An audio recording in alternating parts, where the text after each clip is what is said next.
আসসালামু আলাইকুম প্রিয় শিক্ষার্থী বন্ধুরা, তোমাদের সবাইকে আর্য তাতরজান অনলাইন স্কুল এবং আমার শিক্ষা বিষয়ক ইউটিউব চ্যানেল এডুকেশনাল প্রপার্টিসে স্বাগত। প্রিয় শিক্ষার্থী বন্ধুরা, তোমাদের সাথে আছি আমি মোহাম্মদ নাজিমউদ্দিন, সহকারী শিক্ষক আর্য তাতরজান উচ্চ বিদ্যালয় কিশোরগঞ্জ। প্রিয় শিক্ষার্থী বন্ধুরা, তোমাদের জন্য আজকে উপস্থাপন করছি নবম, দশম ও এসএসসির বিজ্ঞান পঞ্চম অধ্যায়। শিক্ষার্থী বন্ধুরা, চলো শুরুতে আমরা আজকের পাঠ পরিচিতিটা দেখে নিই। আজকের পাঠ পরিচিতি। শিক্ষার্থী বন্ধুরা, তোমরা লক্ষ্য করো, আমাদের পৃথিবীটা কেমন বলতো? পৃথিবীটা হচ্ছে গোল গোলা আকৃতির। এখানে তোমরা স্লাইডের মধ্যখানে পৃথিবীর একটা আকৃতি দেখতে পাচ্ছ, কিন্তু এই আকৃতিটা অন্ধকারচ্ছন্ন, সেখানে কিছুই দেখা যাচ্ছে না। আমরা জানি যে রাতের বেলায় পুরো পৃথিবী অন্ধকারচ্ছন্ন থাকে, কিন্তু যেই সকালে ভোরের সূর্য উদিত হয় তখন সূর্য থেকে একটি বিশেষ শক্তি পৃথিবীতে পড়ার মুহূর্তেই এই পৃথিবীটি আমাদের নিকট সুস্পষ্ট, উজ্জ্বল, পরিষ্কার হয়ে ওঠে। আমার প্রিয় শিক্ষার্থী বন্ধুরা, তোমাদের নিকট প্রশ্ন, সূর্য থেকে এমন কি শক্তি এই পৃথিবীর বুকে আশ্রে পড়ে যে কারণে পৃথিবীর স্পষ্ট, উজ্জ্বল এবং আমাদের নিকট পরিষ্কার হয়ে ওঠে?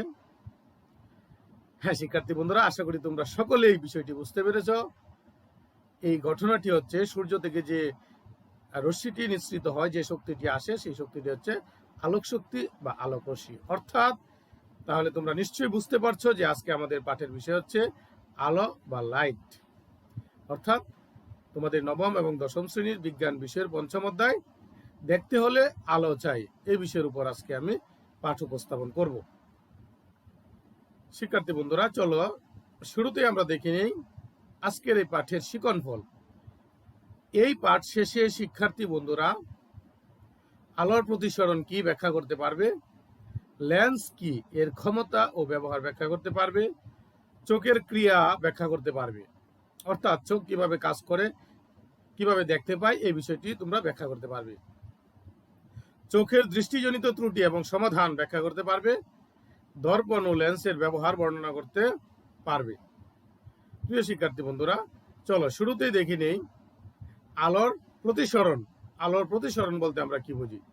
শিক্ষার্থী বন্ধুরা লক্ষ্য করো, সূর্য থেকে যখন আলোক শক্তি বা আলোক রশ্মি কোনো স্বচ্ছ মাধ্যমে বা কোনো মাধ্যমে আপতিত হয় তখন তিনটি ঘটনা ঘটে।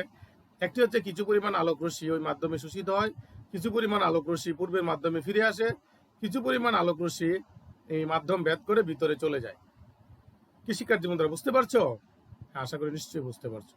যে আলোক রশ্মিগুলো পূর্বের মাধ্যমে ফিরে আসে এই ঘটনাটিকে বলা হয় আলোর প্রতিসরণ, এবং যে আলোক রশ্মিগুলো স্বচ্ছ মাধ্যম ভেদ করে তার গতিপথ পরিবর্তন করে চলে যায় সেই ঘটনাটাকে আলোর প্রতিসরণ বলে। কি শিক্ষার্থী বন্ধুরা তোমরা বুঝতে পারলে? হ্যাঁ, আশা করি নিশ্চয়ই তোমরা আলোর প্রতিসরণ বুঝতে পেরেছ। চলো এবার আমরা আলোর প্রতিসরণের সংজ্ঞাটা দেখে নেই। অর্থাৎ আলোক রশ্মি যখন এক স্বচ্ছ মাধ্যম থেকে অন্য স্বচ্ছ মাধ্যমে প্রবেশ করে তখন তার গতিপথের দিক পরিবর্তন করে। আলোক রশ্মির এই দিক পরিবর্তনের ঘটনাকেই আলোর প্রতিসরণ বলে। অথবা আমরা এভাবে বলতে পারি, আলোক রশ্মি যখন কোনো স্বচ্ছ মাধ্যম ভেদ করে চলে যায়, এই চলে যাওয়ার ঘটনাকে আলোর প্রতিসরণ বলে। প্রিয় শিক্ষার্থী বন্ধুরা, চলো দেখে নেই আলোর প্রতিসরণের নিয়ম, যে আলোর প্রতিসরণ কি নিয়ম মেনে চলে। তোমরা এখানে একটি ঘন স্বচ্ছ মাধ্যম দেখতে পাচ্ছ এবং তার উপরে এবং নিচে হচ্ছে দুটি হালকা বায়বীয় মাধ্যম। যখনই কোন একটি আলোক রশ্মি হালকা মাধ্যম থেকে স্বচ্ছ ঘন মাধ্যমে আপতিত হয়, তোমরা এখানে দেখতে পাচ্ছ প্রিয় শিক্ষার্থী বন্ধুরা, আপতিত রশ্মি এবি অভিলম্ব এন এবং এন ড্যাশ বরাবর আপতিত হয়েছে, এবং প্রতিসরিত রশ্মি ওডি বরাবর প্রতিসরিত হয়েছে। তোমরা একটি বিষয় লক্ষ্য করবে, এখানে আপতিত রশ্মিটি প্রতিসরিত হওয়ার সময় সে তার গতিপথ পরিবর্তন করেছে। এই কালো রেখা বরাবর তার চলে যাওয়ার কথা, কিন্তু সে পরিবর্তিত হয়ে অবিলম্বের দিকে বেঁকে এসেছে। প্রতিসরিত রশ্মিটি বেঁকে যাওয়ার কারণে অবিলম্বের দিকে আপতিত রশ্মি যে অবিলম্বের সাথে যে কোণ উৎপন্ন করেছে আপতন কোণ, এই আপতন কোণ অপেক্ষা প্রতিসরণ কোণ এখানে ছোট হয়ে গেছে, প্রতিসরণ কোণ আর ছোট হয়ে গেছে। শিক্ষার্থী বন্ধুরা, বিষয়টি আসলে তোমরা পরিষ্কার বুঝতে পারছো এই চিত্রে। ঘনমাধ্যম থেকে যখন আবার আলোক রশ্মি হালকা মাধ্যমে প্রবেশ করে, অর্থাৎ এখানে নতুন আরেকটি অবিলম্ব এই বরাবর এম ড্যাশ বরাবর যখন ঘনমাধ্যম থেকে হালকা মাধ্যমে প্রতিসরিত হওয়ার জন্য আলোক রশ্মি যখন আপতিত হয়, তখন সেখানে ঘনমাধ্যমের আপতিত রশ্মি ওডি এবং প্রতিসরিত রশ্মি বা নির্গত রশ্মি হচ্ছে ডিএফ। এখানে আবার একটি ব্যতিক্রম ঘটনা ঘটে। ঘনমাধ্যম থেকে হালকা মাধ্যমে প্রতিসরিত হওয়ার সময় আলোক রশ্মি অবিলম্ব থেকে দূরে সরে যায়। শিক্ষার্থী বন্ধুরা, তোমরা লক্ষ্য করছো যে ঘনমাধ্যমের আপতিত রশ্মি কালো রশ্মিটি ওডি রশ্মিটি ওই ড্যাশ ড্যাশ রেখা বরাবর চলে যাওয়ার কথা, কিন্তু এই বরাবর না গিয়ে সে ডিএফ বরাবর চলে গিয়েছে, অর্থাৎ অবিলম্ব থেকে দূরে সরে গিয়েছে। যেহেতু সরি শিক্ষার্থী বন্ধুরা, যেহেতু ঘনমাধ্যম থেকে হালকা মাধ্যমে আলোক রশ্মি অবিলম্ব থেকে দূরে সরে যায়, সেই জন্য ঘনমাধ্যমের আপতন কোণ অপেক্ষা নির্গত কোণ বড় হয়ে থাকে। নির্গত কোণ কি হয়ে থাকে? বড় হয়ে থাকে। এখানে চিত্রে তোমরা সুস্পষ্ট লক্ষ্য করছো যে গণমাধ্যমের আপতন কোণ অপেক্ষা নির্গত কোণ বড়। এখানে আবার আরেকটি বিষয়, যে পূর্বের মাধ্যমের আপতিত রশ্মি যে আপতন কোণ উৎপন্ন করে এবং সর্বশেষ ঘনমাধ্যম থেকে বের হয়ে যে নির্গত কোণ উৎপন্ন করে তা সমান, অর্থাৎ হালকা মাধ্যমের আপতন কোণ এবং হালকা মাধ্যমে নির্গত কোণ পরস্পর সমান। শিক্ষার্থী বন্ধুরা, আশা করি তোমরা আলোর প্রতিসরণের যে নিয়মগুলো সেগুলো বুঝতে পারছো। অর্থাৎ এখানে এই বিষয়টি পরিষ্কার যে আপতিত রশ্মি হালকা মাধ্যম থেকে গণমাধ্যমে যাবার সময় সে অবিলম্বের দিকে বেঁকে যায় এবং গণমাধ্যম থেকে হালকা মাধ্যমে প্রতিসরিত হওয়ার সময় সে অবিলম্ব থেকে দূরে সরে যায়। এবং আপতন কোণ প্রতিসরণ কোণ এর মধ্যে তুলনা করলে দেখা যায় আপতন কোণ বড়, প্রতিসরণ কোণ ছোট গণমাধ্যমে। আবার গণমাধ্যম থেকে হালকা মাধ্যমে আপতন কোণ, গণমাধ্যমের আপতন কোণ ছোট, নির্গত কোণ বা প্রতিসরণ কোণ বড়। শিক্ষার্থী বন্ধুরা, এই ছিল আলোর প্রতিসরণের নিয়ম। প্রিয় শিক্ষার্থী বন্ধুরা, আলোর প্রতিসরণের সাথে সম্পর্কিত আরো দুটি গুরুত্বপূর্ণ ঘটনা চলো আমরা একটু দেখে নিই। একটি হচ্ছে পূর্ণ অভ্যন্তরীণ প্রতিফলন ও একটি হচ্ছে সংকট কোণ। পূর্ণ অভ্যন্তরীণ প্রতিফলন ও সংকট কোণ। শিক্ষার্থী বন্ধুরা, তোমরা চিত্রটি লক্ষ্য করো। এখানে একটি চিত্র দেখতে পাচ্ছ। এখানে দুটি মাধ্যম, একটি হচ্ছে হালকা মাধ্যম বায়বীয় মাধ্যম, একটি হচ্ছে তরল ঘন মাধ্যম।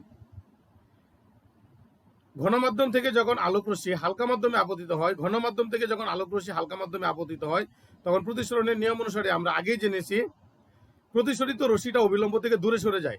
হালকা মাধ্যম থেকে ঘনমাধ্যম থেকে হালকা মাধ্যমে প্রতিসরিত হওয়ার সময় আলোক রশ্মি অবিলম্ব থেকে দূরে সরে যায়। তোমরা এই যে হলুদ রঙের আলোক রশ্মিটা দেখতে পাচ্ছ, সেটা ঘনমাধ্যমে থেকে হালকা মাধ্যমে আপতিত হওয়ার সময় অবিলম্ব থেকে দূরে সরে গিয়েছে। আবার লক্ষ্য করো প্রিয় শিক্ষার্থী বন্ধুরা, যখন ঘনমাধ্যমের আপতিত রশ্মিটার তার কোণের পরিমাণ বৃদ্ধি পেয়েছে, তখন প্রতিসরিত রশ্মিটা প্রতিসরিত হয়ে এমনভাবে অবিলম্ব থেকে দূরে সরে গিয়েছে, সেখানে একটি 90 ডিগ্রি সমকোণ উৎপন্ন করেছে।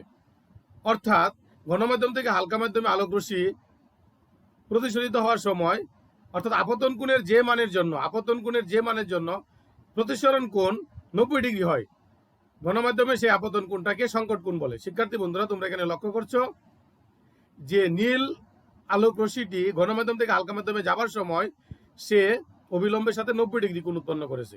তাহলে গণমাধ্যমের আপতন কোণ এর যে মানের জন্য প্রতিসরণ কোণ 90 ডিগ্রি হয়। আমি আবারও বলছি, গণমাধ্যমে আপতিত কোণের যে মানের জন্য, আপতিত রশ্মির আপতন কোণের যে মানের জন্য প্রতিসরিত রশ্মি অবিলম্ব থেকে দূরে সরে গিয়ে 90 ডিগ্রি কোণ উৎপন্ন করে, সেই গণমাধ্যমের আপতন কোণটাকে সংকট কোণ বলে। আবার যখন সংকট কোণের চেয়ে বড় মানের কোনো কোণে আলোক রশ্মি গণমাধ্যম থেকে হালকা মাধ্যমে আপতিত হওয়ার জন্য তৈরি হয়, তখন গণমাধ্যমের আপতিত রশ্মিটি হালকা মাধ্যমে প্রতিসরিত না হয়ে প্রতিসরণের নিয়ম অনুসরণ না করে সে পূর্বের মাধ্যমেই ফিরে আসে। অর্থাৎ তোমরা এখানে লাল রেখাটি দেখতে পাচ্ছ, গণমাধ্যমে থেকে হালকা মাধ্যমে আপতিত হওয়ার সময় এই আপতিত রশ্মি গণমাধ্যম থেকে হালকা মাধ্যমে যাওয়ার সময় সে হালকা মাধ্যমে প্রতিসরিত না হয়ে পূর্বের মাধ্যমেই ঘনমাধ্যমে ফিরে এসেছে। এই ঘটনাটিকে পূর্ণ অভ্যন্তরীণ প্রতিফলন বলে। অর্থাৎ এখানে প্রতিসরণ ঘটেনি। আর এখানে এই পূর্ণ অভ্যন্তরীণ প্রতিফলন ঘটতে যে শর্ত প্রযোজ্য তা হচ্ছে অবশ্যই কোণটি সংকট কোণের চেয়ে বড় মান হতে হবে। সংকট কোণের চেয়ে বড় যে মানের কোণের জন্য আলোক রশ্মি প্রতিসরিত না হয়ে পূর্বের মাধ্যমে প্রতিফলিত হয় সেই ঘটনাটাকেই পূর্ণ অভ্যন্তরীণ প্রতিফলন বলে। প্রিয় শিক্ষার্থী বন্ধুরা, তাহলে তোমরা এখানে দেখতে পাচ্ছ অবিলম্বের সাথে এই নীল রেখাটি হচ্ছে একটি সংকট কোণ, কারণ এই নীল রেখাটি অবিলম্বের সাথে 90 ডিগ্রি কোণে প্রতিসরিত হয়েছে। আবার এই লাল রেখাটি, এই লাল আপতিত রশ্মিটি প্রতিসরিত না হতে পেরে পূর্বের মাধ্যমে সে ফিরে এসেছে এবং এই কোণের মান সংকট কোণ বা অপেক্ষা বড়। সংকট কোণের অপেক্ষা বড় মানের কোণে আপতিত হয়ে সে প্রতিসরিত না হয়ে পূর্বের মাধ্যমে ফিরে এসেছে। তাই এই ঘটনাটি হচ্ছে পূর্ণ অভ্যন্তরীণ প্রতিফলন। আশা করি শিক্ষার্থী বন্ধুরা বুঝতে সক্ষম হয়েছে। চলো আবারও তোমাদেরকে এই সংকট কোণ এবং পূর্ণ অভ্যন্তরীণ প্রতিফলনের ডেফিনেশন বুঝিয়ে দিচ্ছি। সংকট কোণ, ঘন মাধ্যম থেকে হালকা মাধ্যমে আলোক রশ্মি আপতিত হওয়ার সময় আপতন কোণের যে মানের জন্য প্রতিসরণ কোণ 90 ডিগ্রি হয়, আপতন কোণের যে মানের জন্য প্রতিসরণ কোণ 90 ডিগ্রি হয় তাকেই সংকট কোণ বলে। এই কোণটাকে সংকট কোণ বলে। আর এটা অবশ্যই গণমাধ্যম থেকে হালকা মাধ্যমের দিকে হইতে হবে। গণমাধ্যম থেকে হালকা মাধ্যমের দিকে সংকট কোণ এবং পূর্ণ অভ্যন্তরীণ প্রতিফলনের ঘটনা ঘটবে। আবার পূর্ণ অভ্যন্তরীণ প্রতিফলন, আপতন কোণ, ঘনমাধ্যমে আপতন কোণ এর যে মানের জন্য অবশ্যই সংকট কোণের চেয়ে বড়, সংকট কোণের চেয়ে বড় যে মানের কোণের জন্য আলোক রশ্মি প্রতিসরিত না হয়ে প্রতিফলনের নিয়ম অনুযায়ী সেটা প্রতিফলিত হয়, পূর্বের মাধ্যমে ফিরে আসে, সেই ঘটনাকে পূর্ণ অভ্যন্তরীণ প্রতিফলন বলে। প্রিয় শিক্ষার্থী বন্ধুরা, চলো এবার আমরা নতুন বিষয় সম্পর্কে জানি। বিষয়টি হচ্ছে লেন্স। লেন্স কি? লেন্স বিষয়টি বুঝতে হলে তোমাদেরকে কয়েকটি বিষয় সম্পর্কে জানতে হবে। এই বিষয়গুলি তোমরা অবশ্যই সকলেই পরিচিত। দেখো, লক্ষ্য করো শিক্ষার্থী বন্ধুরা, গবেষণাগারে আমরা এরকম একটি জিনিস নিয়ে কাজ করে থাকি, একে বিবর্তক কাচ বা ম্যাগনিফাইং গ্লাস বলা হয়। তোমরা এখানে একটি ক্যামেরা দেখতে পাচ্ছ, সকলের নিকট খুবই পরিচিত। ক্যামেরার মধ্যে একটি বিশেষ গ্লাস তোমরা দেখতে পাও। হ্যাঁ শিক্ষার্থী বন্ধুরা, সকলের নিকট পরিচিত। তোমরা এখানে একটি চশমা দেখতে পাচ্ছ, অনেকেই চশমা পড়তে দেখো। এই চশমার মধ্যে একটি বিশেষ গ্লাস থাকে। এই যে শিক্ষার্থী বন্ধুরা, তোমরা স্বচ্ছ যে প্রতিসরক মাধ্যমগুলো দেখতে পাচ্ছ, এগুলি হচ্ছে সাধারণত লেন্স। অর্থাৎ দুটি গোলীয় পৃষ্ঠ দিয়ে সীমাবদ্ধ কোনো স্বচ্ছ প্রতিসরক মাধ্যমকেই লেন্স বলে, যার মধ্য দিয়ে আলো প্রতিসরিত হতে পারে। শিক্ষার্থী বন্ধুরা, লেন্সের ধরন তোমরা এখানে চিত্র দুটি লক্ষ্য করো। এই দুটি চিত্র দুই রকম। এখানে প্রান্তভাগ প্রশস্ত, মধ্যভাগ সরু। এখানে প্রান্তভাগ সরু, মধ্যভাগ প্রশস্ত। এই লেন্সগুলো সাধারণত এই দুই ধরনের হয়ে থাকে। এই প্রথমটিকে বলা হয় অবতল লেন্স, কারণ এটার ভিতরের দিকে বাঁকা। দ্বিতীয়টিকে বলা হয় উত্তল লেন্স, কারণ এটা মধ্যভাগ প্রশস্ত, বাইরের দিকে বেরিয়ে আসছে। এবং এই লেন্সগুলো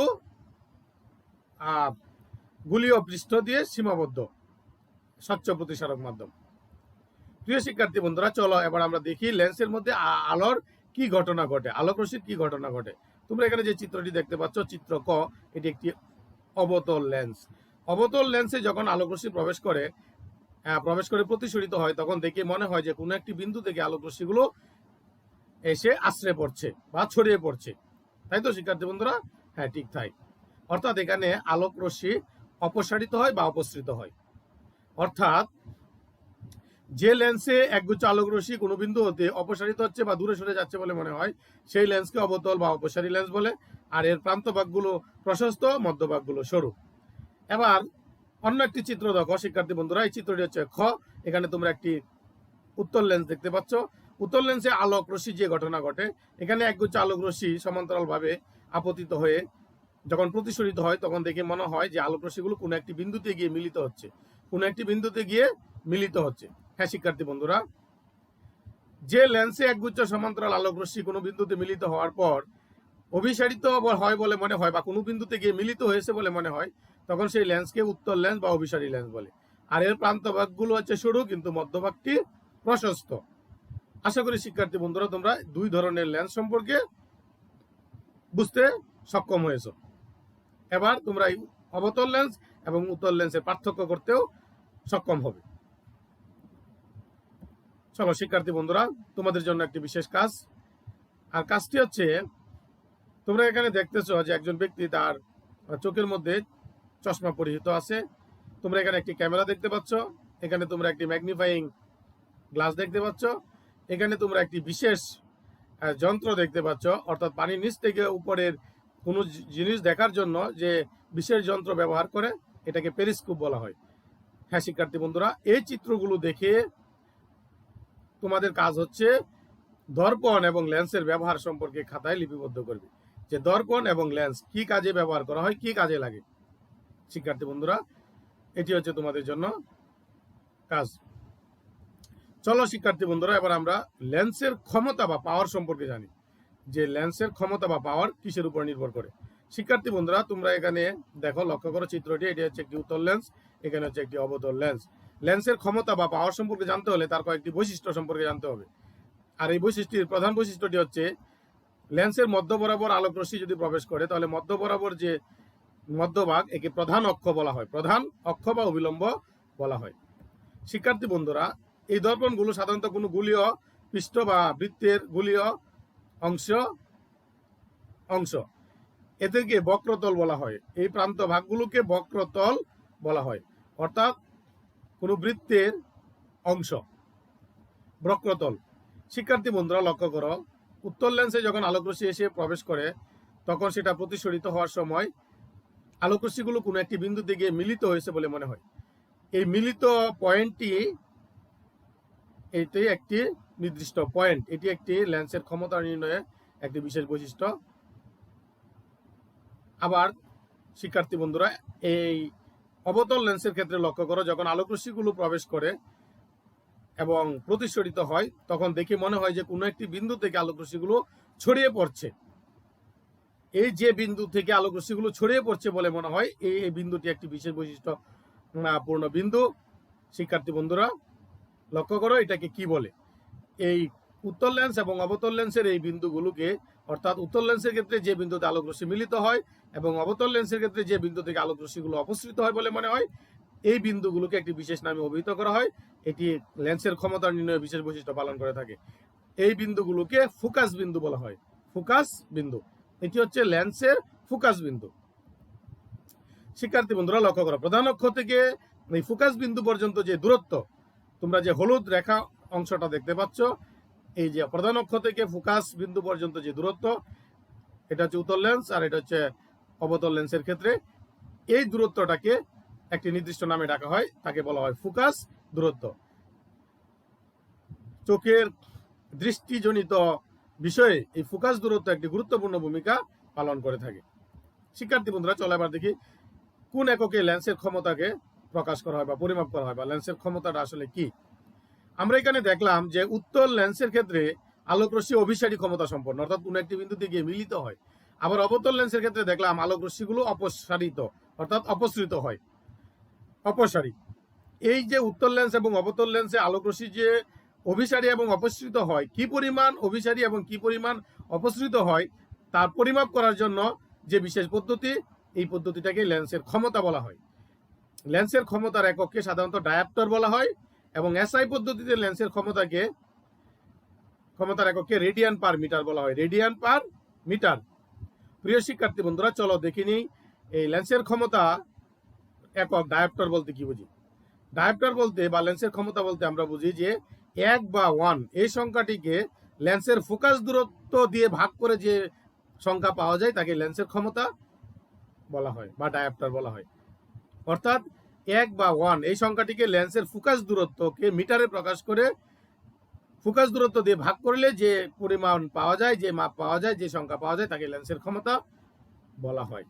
শিক্ষার্থী বন্ধুরা, চলো আমরা উত্তল লেন্স এবং অবতল লেন্সের ক্ষমতা সম্পর্কে জানি। উত্তল লেন্সের ক্ষমতা বলতে আমরা কি বুঝি। একটি উত্তল লেন্সের ফোকাস দূরত্ব যদি 2 মিটার হয়, তাহলে আমরা জানি যে 1কে 2 দিয়ে ভাগ করলে যে মান বের হবে, এটা হচ্ছে লেন্সের ক্ষমতা। তাহলে ফোকাস দূরত্ব যদি 2 মিটার হয়, তাহলে তার ক্ষমতা হবে 1/2 = 0.5 ডায়াপ্টার। এবং এই লেন্সের ক্ষমতাগুলো ধনাত্মক ঋণাত্মক হতে পারে। লেন্সের ক্ষমতা +1D বলতে কি বুঝি? +1D বলতে বোঝায় লেন্সটি উত্তল এবং ফোকাস দূরত্ব থেকে 1 মিটার দূরে আলোকরশ্মি মিলিত হয় বা অভিসারী হয়। শিক্ষার্থী বন্ধুরা, অবতল লেন্সের ক্ষেত্রে লক্ষ্য করো, ঠিক একই অবস্থা, যে অবতল লেন্সের ফোকাস দূরত্ব 2 মিটার হলে তার ক্ষমতা হবে 1/2 অর্থাৎ 0.5 ডায়োপ্টার, এবং লেন্সের ক্ষমতা -2D বলতে বোঝায় লেন্সটি অবতল এবং একগুচ্ছ আলোকরশ্মি এমনভাবে অপসারিত করে যেন 50 সেন্টিমিটার দূরের কোনো বিন্দু হতে অপসৃত হচ্ছে, 50 সেন্টিমিটার দূরের কোনো বিন্দু হতে অপসৃত হচ্ছে বলে মনে হয়। আশা করি শিক্ষার্থী বন্ধুরা লেন্সের ক্ষমতা সম্পর্কে তোমরা পরিষ্কার ধারণা পেয়েছো। চলো এবার আমরা দেখে নেই যে চোখের ক্রিয়া, অর্থাৎ আমাদের চোখ কিভাবে দেখতে সাহায্য করে, চোখ কিভাবে কাজ করে, চোখের ক্রিয়া। শিক্ষার্থী বন্ধুরা লক্ষ্য করো, যখনই আমাদের চোখের সামনে কোনো একটি বস্তু আসে, যখনই চোখের সামনে কোনো বস্তু আসে তখন সেই বস্তুটা থেকে আলোকরশ্মি আমাদের চোখে প্রবেশ করে। প্রথমে এই চোখের আমাদের যে লেন্স রয়েছে এই লেন্সের মধ্য দিয়ে আলোকরশ্মিটা অভিসারী, অর্থাৎ উত্তল লেন্সের মধ্যে আলোকরশ্মি অভিসারিত হয়ে চোখের ভিতরে রেটিনায় গিয়ে তার ফোকাস বিন্দু গঠন করে। ওই ফোকাস বিন্দুতে এই প্রকৃত বস্তুটির একটি উল্টো প্রতিবিম্ব তৈরি করে, অর্থাৎ আমাদের চোখের ভিতরে রেটিনায় যে স্নায়ুযুক্ত রড এবং কোন কোষগুলো রয়েছে এদের প্রভাবের ফলে এই প্রকৃত বস্তুটির একটি উল্টো প্রতিবিম্ব তৈরি করে ফোকাস দূরত্বে রেটিনার মধ্যে। পরবর্তীতে অপটিক নার্ভ বা অপটিক স্নায়ুর সাহায্যে এই তথ্য আমাদের ব্রেন বা মস্তিষ্কে পৌঁছায়। যখনই এই আলোক রশ্মিগুলোর সংকেতকে তড়িৎ বা সিগন্যালে পরিণত করে, বিদ্যুৎ সিগন্যালে পরিণত করে মস্তিষ্কে নিয়ে যায়, তখন মুহূর্তের মধ্যে মস্তিষ্ক আমাদেরকে এই উল্টো বস্তুটাকে সোজা করে প্রকৃত বস্তুর ন্যায় দেখতে সাহায্য করে। আশা করি শিক্ষার্থী বন্ধুরা চোখের ক্রিয়া অর্থাৎ চোখ কিভাবে আমাদেরকে দেখতে সাহায্য করে বুঝতে সক্ষম হয়েছ। তাও আবারও আমি তোমাদেরকে ডায়াগ্রামের মাধ্যমে বুঝিয়ে দেওয়ার চেষ্টা করছি। লক্ষ্য করো যে কোনো একটি বস্তু হতে আলোকরশ্মি প্রথমেই আমাদের চোখের লেন্সে এসে প্রবেশ করে। এই লেন্স থেকে আলোকরশ্মি চোখের ভিতরের যে রেটিনা রয়েছে আমাদের রেটিনায় গিয়ে একটি উল্টো প্রতিবিম্ব তৈরি করে, অর্থাৎ বাস্তব জিনিসটির একটি উল্টো প্রতিবিম্ব তৈরি করে, উপরে চিত্রে নেই তোমরা দেখতে পাচ্ছ। পরবর্তীতে রেটিনায় রড এবং কোন কোষ সংযুক্ত বিশেষ কোষগুলো আমাদের এই দেখতে সাহায্য করে, অর্থাৎ আলোক রশ্মিটাকে বিদ্যুৎ বা তড়িৎ সিগন্যালে পরিণত করে। এক্ষেত্রে এই রড এবং কোন কোষগুলো আমাদেরকে দেখতে সহায়তা করে। এখানে এই রড এবং কোন কোষগুলো থেকে তড়িৎ বা বিদ্যুৎ উদ্দীপনা আমাদের মস্তিষ্কে পৌঁছে যায়। মস্তিষ্ক পরবর্তীতে আমাদেরকে এই উল্টো বস্তুটাকে সোজা করে প্রকৃত বস্তুর ন্যায় দেখাতে সাহায্য করে। শিক্ষার্থী বন্ধুরা, এক্ষেত্রে রড এবং কোন কোষগুলো সাধারণত দুই ধরনের কাজ করে থাকে। আমরা দিনের বেলায় যে সুস্পষ্টভাবে রং সহ জিনিসগুলো দেখতে পাই এবং চিনতে পারি, এটা হচ্ছে সাধারণত কোন কোষগুলো সাড়া দিয়ে থাকে, অর্থাৎ কোন কোষগুলো তীব্র আলোতে সাড়া দিয়ে থাকে, তাই আমরা রং সহ সবকিছু চিনতে পারি। এবং রড কোষগুলো সাধারণত মৃদু আলোতে বেশি কার্যকর হয়, তাই আমরা রাতের বেলায় শুধু বস্তু সম্পর্কে ধারণা করতে পারি, দেখতে পারি, কিন্তু রং সম্পর্কে যাচাই করতে পারি না। এই হচ্ছে চোখের ক্রিয়া। শিক্ষার্থী বন্ধুরা, চোখের আরেকটি গুরুত্বপূর্ণ বিষয় রয়েছে যে চোখের নিকটে যদি কোনো বস্তু আসে তখন আমরা সেই বস্তুটাকে দেখতে পাই, তার জন্য একটি নির্দিষ্ট দূরত্ব বা মাপকাঠি রয়েছে। এর চেয়ে নিকটে কোনো বস্তু আসলে আমরা সেটি চোখে স্পষ্ট দেখতে পাই না। এই দূরত্বটাকে স্পষ্ট দর্শনের ন্যূনতম দূরত্ব এবং ওই বিন্দুটাকে স্পষ্ট দর্শনের নিকটতম বিন্দু বলা হয়। শিশুদের ক্ষেত্রে সাধারণত এই দূরত্বটা হচ্ছে 5 সেন্টিমিটার, অর্থাৎ চোখের থেকে 5 সেন্টিমিটার দূরে কোনো বিষয় আমরা স্পষ্ট দেখি, 5 সেন্টিমিটারের কাছে আসলে সেটা আর ভালো দেখতে পাই না। এবং বড়দের ক্ষেত্রে সাধারণত এই দূরত্ব হচ্ছে 25 সেন্টিমিটার, যে 25 সেন্টিমিটারের কাছে কোনো বস্তু চলে আসলে চোখের নিকটে সেটা স্পষ্ট দেখা যায় না, 25 সেন্টিমিটারের দূরে থাকলে সেই জিনিসটা স্পষ্ট দেখা যায়। এই ঘটনাটাকেই স্পষ্ট দর্শনের ন্যূনতম দূরত্ব বা স্পষ্ট দর্শনের নিকটতম বিন্দু বলা হয়। আমি আবারও বলছি, শিশুদের ক্ষেত্রে এই দূরত্ব হচ্ছে 5 সেন্টিমিটার এবং বড়দের ক্ষেত্রে 25 সেন্টিমিটার। প্রিয় শিক্ষার্থী বন্ধুরা, চলো এবার আমরা এই চোখের দৃষ্টিজনিত ত্রুটি বিষয়ে জানি। চোখের দৃষ্টিজনিত ত্রুটি। শিক্ষার্থী বন্ধুরা, তোমরা বলো, মানুষের চশমা পরে কেন? চশমা পরে সে চোখে স্পষ্ট দেখতে পায় না। এখানে তোমরা একটি চোখ এবং একটি আলফাবেট চার্ট দেখতে পাচ্ছ। একটি স্বাভাবিক চোখ সাধারণত এই আলফাবেট চার্টটি এরকম স্পষ্ট দেখতে পাচ্ছে, কিন্তু যখনই যে যে যারা চোখে চশমা পরে অর্থাৎ তারা এই স্বাভাবিকভাবে এই চার্টটিকে এরকম ঝাপসা দেখে পরিষ্কার দেখতে পায় না। পরিষ্কার দেখতে না পাওয়ার কারণে তাদেরকে চশমা পড়তে হয়। হ্যাঁ শিক্ষার্থী বন্ধুরা, তাহলে চোখের ত্রুটিটা কি? দৃষ্টিজনিত ত্রুটি হচ্ছে যখনই কোনো একটি বস্তু স্বাভাবিকভাবে আমাদের চোখে দেখা যায় না বা অস্পষ্ট হয়ে যায়, ঝাপসা হয়ে যায়, তখনই চোখের দৃষ্টিজনিত ত্রুটি বলা হয়। চোখের অর্গানগুলো সব ঠিক থাকে, কিন্তু আমাদের চোখের পাওয়ার কমে যাওয়ার কারণে ওই বস্তুগুলো আমরা স্পষ্ট দেখতে পাই না। যখনই কোনো বস্তু স্পষ্ট আমাদের চোখে দেখা যায় না, দূরের বা কাছের, তখনই সেটা হচ্ছে চোখের দৃষ্টিজনিত সমস্যা। এই দৃষ্টিজনিত সমস্যাগুলো কি কি শিক্ষার্থী বন্ধুরা লক্ষ্য করো। শিক্ষার্থী বন্ধুরা, তোমরা এখানে একটি পিকচার দেখতে পাচ্ছ। একজন ব্যক্তি, তিনি সকালবেলায় চা খাচ্ছেন এবং পত্রিকা পড়ছেন। ইনি খুব কাছ থেকে খুব সহজে পত্রিকা পড়তে পারছেন, কিন্তু এই দূরের যে চার্ট, এই চার্টটি তিনি দেখতে পাচ্ছেন না। দূরের চার্টটি তিনি দেখতে পাচ্ছেন না, ঝাপসা দেখতে পাচ্ছেন। তাহলে তার একটি সমস্যা রয়েছে। তিনি কাছের জিনিস স্পষ্ট দেখতে পাচ্ছেন, দূরের জিনিস স্পষ্ট দেখতে পাচ্ছেন না। হ্যাঁ শিক্ষার্থী বন্ধুরা, এই ধরনের সমস্যাটিকে বলা হয় ক্ষীণদৃষ্টি বা মায়োপিয়া। অর্থাৎ এই ধরনের লোকজন কাছের জিনিস স্পষ্ট দেখে কিন্তু দূরের জিনিস স্পষ্ট দেখে না। অর্থাৎ তিনি কাছে পত্রিকা পড়তে পারতেছেন অনেক ছোট লেখা, কিন্তু দূরের এই বড় লেখাগুলো তিনি স্পষ্ট দেখতে পাচ্ছেন না, ঝাপসা দেখছেন। এই ধরনের সমস্যাকে বলা হয় ক্ষীণদৃষ্টি। শিক্ষার্থী বন্ধুরা, আবার লক্ষ্য করো, এই ভদ্রলোক আবার তিনি কাছের জিনিস স্পষ্ট দেখতে পাচ্ছেন না, পত্রিকাটি তিনি ভালোভাবে দেখতে পাচ্ছেন না, তাই তিনি তার চোখে চশমা দিয়ে পত্রিকাটি পড়তে হচ্ছে। অর্থাৎ এই ধরনের সমস্যাকে বলা হয় উনি আবার দূরের জিনিস স্পষ্ট দেখতে পাচ্ছেন।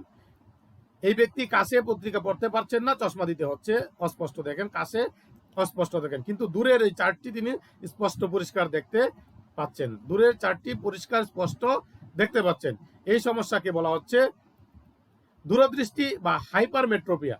অর্থাৎ কাছে স্পষ্ট দেখেন না, কিন্তু দূরে স্পষ্ট দেখেন।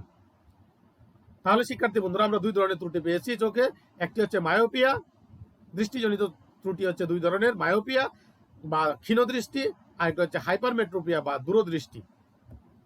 এই সমস্যাগুলোর কারণ কি? চোখের এই ক্ষীণদৃষ্টি বা মায়োপিয়া ত্রুটির কারণ কি? যে কাছে দেখতে পায় কিন্তু দূরে দেখতে পায় না, কেন? শিক্ষার্থী বন্ধুরা, এই সমস্যার কারণ লক্ষ্য করো, চিত্রটি দেখো। চোখে যখন আলোক রশ্মি এসে প্রবেশ করে, তখন আমরা এই ঘটনাটা পূর্বেই জেনেছি যে রেটিনার এখানে গিয়ে একটি ফোকাস বিন্দু তৈরি হয়। এই ফোকাস বিন্দুর কারণেই সেই বস্তুগুলো আমরা দেখতে পাই। কিন্তু ক্ষীণদৃষ্টি ব্যক্তি সম্পন্ন মানুষ অর্থাৎ কাছে দেখতে পায়, দূরে দেখতে পায় না, কারণ তার ফোকাস বিন্দু কাঙ্ক্ষিত পয়েন্ট থেকে ভিতরে গঠিত হয়। তোমরা এখানে একটি সবুজ বৃত্ত দেখতে পাচ্ছ, ডট, এটা হচ্ছে কাঙ্ক্ষিত ফোকাস বিন্দুর পয়েন্ট, কিন্তু সেই রেটিনার কাঙ্ক্ষিত পয়েন্টে ফোকাস বিন্দু না গঠিত হয়ে লেন্সের কাছাকাছি চলে এসেছে। অর্থাৎ মায়োপিয়া বা ক্ষীণদৃষ্টি সমস্যার ক্ষেত্রে রোগী কাছের জিনিস স্পষ্ট দেখতে পায় কিন্তু দূরের জিনিস স্পষ্ট দেখতে পায় না। কারণ হচ্ছে লেন্সে আলোক রশ্মি অভিসারী হয়ে যেখানে ফোকাস বিন্দু অর্থাৎ সবুজ পয়েন্টে যেখানে হওয়ার কথা সেখানে না হয়ে লেন্সের নিকটে ফোকাস বিন্দু তৈরি হয়, তাই সে কাছের জিনিস স্পষ্ট দেখে দূরের জিনিস স্পষ্ট দেখতে পায় না। এই সমস্যার সমাধানের জন্য শিক্ষার্থী বন্ধুরা, যেহেতু এখানে আলোক রশ্মি অভিসারী হয়ে কাছে থাকে, দূরে যায় না, নির্দিষ্ট পয়েন্টে গিয়ে ফোকাস বিন্দু তৈরি হয় না, এই সমস্যার সমাধানের জন্য আলোক রশ্মিকে কিছুটা অভিসারী থেকে অপসারী করার জন্য আমরা জানি অবতল লেন্সগুলো আলোক রশ্মিকে অপসারিত করে বা অপসৃত করে। এই সমস্যার সমাধানের জন্য আমরা যদি ওই ব্যক্তির চোখে অবতল লেন্সের চশমা ব্যবহার করাই, অবতল লেন্স যদি ব্যবহার করেন, তাহলে তিনি এই তার আলোক রশ্মিগুলোকে অপসৃত বা অপসারী করে পূর্বের চেয়ে দূরে নির্দিষ্ট কাঙ্ক্ষিত পয়েন্টে গিয়ে ফোকাস বিন্দু গঠন হবে। অর্থাৎ ওই যে কাঙ্ক্ষিত যে সবুজ ডট যেখানে ফোকাস বিন্দু হওয়ার কথা ছিল পূর্বে, এই অবতল লেন্স ব্যবহার করার কারণে পূর্বের চেয়ে দূরে গিয়ে কাঙ্ক্ষিত পয়েন্টে ফোকাস বিন্দু গঠিত হয়েছে, এবং গঠিত হওয়ার কারণে সেই ব্যক্তি দূরে এবং কাছে সব জিনিস স্পষ্ট দেখতে পাবে। আর এর জন্য আমাদেরকে অবতল লেন্সের চশমা ব্যবহার করতে হয়েছে। তাহলে শিক্ষার্থী বন্ধুরা, আশা করি তোমরা বিষয়টি সমস্যাটির কারণ এবং সমাধান বুঝতে পেরেছো, যে মায়োপিয়া বা ক্ষীণদৃষ্টি সমস্যা সমাধানের ক্ষেত্রে রোগীর জন্য অবতল লেন্সের চশমা ব্যবহার করতে হবে, কারণ অবতল লেন্স আলোক রশ্মিকে অপসৃত করে বা অভিসারী করার মাধ্যমে পূর্বের চেয়ে কাঙ্ক্ষিত পয়েন্টে গিয়ে ফোকাস বিন্দু গঠিত হয়, তখন ওই ব্যক্তি দূরে কাছে উভয় জিনিস স্পষ্ট দেখতে পায়। শিক্ষার্থী বন্ধুরা, চলো এবার আমরা দেখে নেই চোখে দীর্ঘদৃষ্টি বা দূরদৃষ্টি বা হাইপারমেট্রোপিয়া ত্রুটির কারণ এবং সমাধান। এই সমস্যার কারণ ঠিক পূর্বের উল্টো, অর্থাৎ আলোকরশ্মি যখন চোখে এসে প্রবেশ করে এবং প্রতিসরিত হয়, এখানে আলোকরশ্মিগুলো নির্দিষ্ট অবস্থান থেকে দূরে গিয়ে ফোকাস বিন্দু গঠিত হয়। অর্থাৎ এখানে আলোকরশ্মির অভিসারী ক্ষমতা বেশি বেশি পরিমাণে অভিসারী হয়ে যাওয়ার কারণে নির্দিষ্ট কাঙ্ক্ষিত পয়েন্ট, রেটিনার কাঙ্ক্ষিত পয়েন্ট ডট বিন্দুতে তোমরা যে সবুজ ডট বিন্দু দেখতে পাচ্ছ, সেখানের ফোকাস বিন্দু না গঠিত হয়ে সেখান থেকে আরো দূরে গিয়ে ফোকাস বিন্দু গঠিত হয়। তাই এই ব্যক্তি দূরের জিনিস স্পষ্ট দেখতে পায় কিন্তু কাছের জিনিস স্পষ্ট দেখতে পান না। শিক্ষার্থী বন্ধুরা, সমস্যার কারণ আসলে তোমরা বুঝতে সক্ষম হয়েছে। এবার আসি এটা সমাধান। আমরা জানি এখানে আলোকরশ্মি খুব বেশি পরিমাণে কি হয়েছে শিক্ষার্থী বন্ধুরা, অপসৃত হয়েছে, অর্থাৎ দূরে সরে গিয়েছে। এই দূরে থেকে কাছে আনার জন্য আমাদেরকে আলোকরশ্মিটাকে অভিসারী করতে হবে। অর্থাৎ এই সমস্যার সমাধানের জন্য আমাদেরকে ওই ব্যক্তির চোখে উত্তল লেন্সের চশমা পরিধান করতে হবে। যখনই আমরা উত্তল লেন্সের চশমা পরিধান করব, তখন আলোকরশ্মি অভিসারী হয়ে পূর্বের চেয়ে নিকটে কাঙ্ক্ষিত পয়েন্টে ফোকাস বিন্দু গঠন করবে এবং এই কাঙ্ক্ষিত পয়েন্টে ফোকাস বিন্দু গঠন করার সাথে সাথেই ওই ব্যক্তি দূরে এবং কাছে উভয় জিনিস সমানভাবে সুস্পষ্টভাবে দেখতে পাবে। আশা করি শিক্ষার্থী বন্ধুরা তোমরা বুঝতে পেরেছো যে দূরদৃষ্টি সমস্যা সমাধানে রোগীর জন্য উত্তল লেন্সের চশমা ব্যবহার করতে হবে, কারণ উত্তল লেন্সের ক্ষমতা হচ্ছে আলোকরশ্মিকে অভিসারী করার কারণে সেটা নিকটে নিয়ে আসে। এই চোখের সমস্যা সমাধানের জন্য যদি আমরা উত্তল লেন্স ব্যবহার করি, তাহলে আলোকরশ্মি পূর্বের চেয়ে নিকটে এসে কাঙ্ক্ষিত পয়েন্টে ফোকাস বিন্দু গঠন করবে, ফলে দূরে এবং কাছে উভয় জিনিস সুস্পষ্টভাবে দেখা যাবে।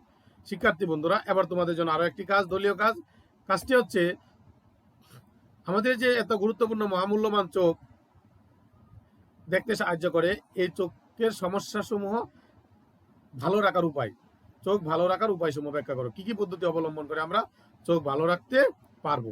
শিক্ষার্থী বন্ধুরা, এই বিষয়ে তোমরা আলোচনা করে খাতায় পয়েন্ট আকারে বিভিন্ন বিষয় উপস্থাপন করো যে পন্থা অবলম্বন করে আমাদের চোখ ভালো থাকবে। শিক্ষার্থী বন্ধুরা, আজকে এই পর্যন্তই ছিল পাঠের উপস্থাপন। এবার ক্লাস যাচাই, প্রশ্ন উত্তর পর্ব। আশা করি শিক্ষার্থী বন্ধুরা তোমরা খুব মনোযোগ সহকারে ক্লাসটি দেখেছো এবং সবগুলো বিষয় আত্মস্থ করার চেষ্টা করেছো। এবার তোমাদের জন্য প্রথম প্রশ্ন, আলোকরশ্মি স্বচ্ছ মাধ্যমের ভিতর দিয়ে বেঁকে যাওয়ার ঘটনাকে কি বলে? নিশ্চয়ই শিক্ষার্থী বন্ধুরা তোমরা ইতিমধ্যে জেনে গিয়েছো, এই ঘটনাটিকে আলোর প্রতিসরণ বলে। শিক্ষার্থী বন্ধুরা, স্বচ্ছ মাধ্যম থেকে হালকা মাধ্যমে আলোকরশ্মি কি পরিবর্তন ঘটে? স্বচ্ছ মাধ্যম থেকে হালকা মাধ্যমে আলোকরশ্মি অবিলম্ব থেকে দূরে সরে যায়। সংকট কোণ কি? আপতন কোণে যে মানের জন্য প্রতিসরণ কোণ 90 ডিগ্রি হয় তাকে সংকট কোণ বলে। পূর্ণ অভ্যন্তরীণ প্রতিফলন কখন ঘটে? যখন আলোকরশ্মি ঘন মাধ্যম থেকে হালকা মাধ্যমে আসে এবং সংকট কোণের চেয়ে বড় মানের কোণে আপতিত হয়, তখন সেখানে পূর্ণ অভ্যন্তরীণ প্রতিফলন ঘটে। লেন্সের ক্ষমতার একক কি? লেন্সের ক্ষমতার এককে ডায়াপ্টার বলা হয় এবং এসআই একক হচ্ছে রেডিয়ান পার মিটার।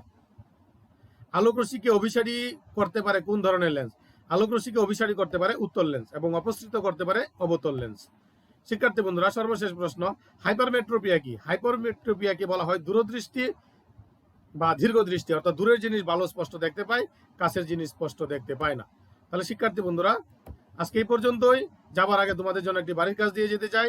বাড়ির কাজটি হচ্ছে চোখের দৃষ্টিজনিত ত্রুটিসমূহ কি কি এবং এর সমাধান কৌশল ব্যাখ্যা করো। চোখের দৃষ্টিজনিত ত্রুটিসমূহ কি কি এবং এর সমাধান কৌশল ব্যাখ্যা করো। শিক্ষার্থী বন্ধুরা, আজকে এই পর্যন্তই।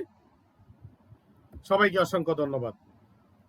যাবার বেলায় আবারও তোমাদেরকে আমার শিক্ষা বিষয়ক ইউটিউব চ্যানেল এডুকেশনাল প্রপার্টিস এবং শিক্ষা বিষয়ক ফেসবুক পেজ এডুকেশনাল প্রপার্টিস দেখার জন্য বিশেষ আমন্ত্রণ রইল। আল্লাহ হাফেজ। আসসালামু আলাইকুম ওয়া রাহমাতুল্লাহ।